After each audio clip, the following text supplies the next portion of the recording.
Hello চাষি বন্ধু, তোমরা কেমন আছো? আশা করি প্রত্যেকেই ভালো আছো। আজকে এই ভিডিওর মধ্যে আমি বলতে চলেছি উন্নত জাতের পটলের জাত কিভাবে চুজ করবেন এবং উন্নত জাতের পটল আপনি কিভাবে আপনার জমিতে বসাবেন। এর জন্য আপনাকে চারা বসানো প্রয়োজন নাকি লদ বসানো প্রয়োজন বা কিভাবে আপনি উন্নত জাতের পটল চাষ করবেন সেটা নিয়ে আজকের ভিডিওতে কথা বলবো। তাই চলো ভিডিওটা শুরু করি। বন্ধু, বর্তমানে তোমরা দেখতে পাচ্ছ এটা আমার পটলের জমি।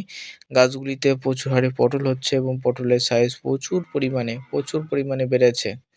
তাই উন্নত জাতের পটল চেনার কয়েকটা আমি নিয়ম, কয়েকটা টেকনিক আমি জানিয়ে দিচ্ছি, যার ফলে তুমি তোমার পটল বাজারে গেলেই যাতে খরিদ্দার বা যারা আড়তদার যারা আছে সহজেই তোমার পটলগুলি আগে ক্রয় করে সেটা নিয়ে কথা বলবো। তাই চলো ভিডিওটা শুরু করি।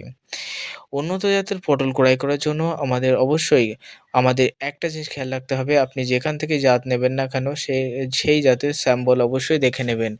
অর্থাৎ আপনি যদি লতা ক্রয় করেন তাহলে অবশ্যই গাছ থেকে দেখে নেবেন পটলগুলি ছোট ছোট হচ্ছে না বড় বড় হচ্ছে। যদি দেখেন যে পটল বড় হচ্ছে এবং একটা ফুলের পাশ থেকে 2 থেকে 3টে ফুল ফুটছে, তাহলে সেই পটল নেওয়া অনেক পরিমাণে লাভজনক। আর যদি চারা ক্রয় করতে চান অবশ্যই দেখাবেন, অবশ্যই তাকে বলবেন, অবশ্যই আমার যেকোনো একটা জমির আপনার এই পটলের চারা যারা বপন করেছে তাদের যেকোনো একটা জমির স্যাম্পল দেখাতে।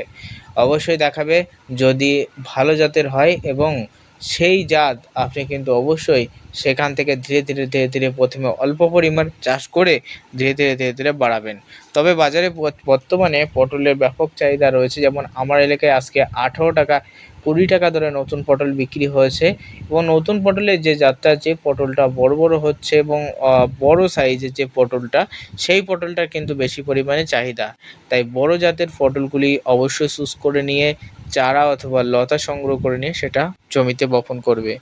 যদি তোমাদের চারার দরকার লাগে, তোমরা যদি আমার নির্দিষ্ট এলাকার ভিতরে থেকে থাকো, তাহলে আমি চারা দেওয়ার চেষ্টা করব। আমাদের কাছে বর্তমানে চারা রয়েছে যার বাজারিক মূল্য রয়েছে 6 থেকে 7 টাকা, ভালো উন্নত জাতের চারা। এই চারাগুলি এখান থেকে নিয়ে যেতে হবে। আমি ডেসক্রিপশনে আমাদের হোয়াটসঅ্যাপ নাম্বার দেবো, সেখান থেকে যোগাযোগ করে নেবেন।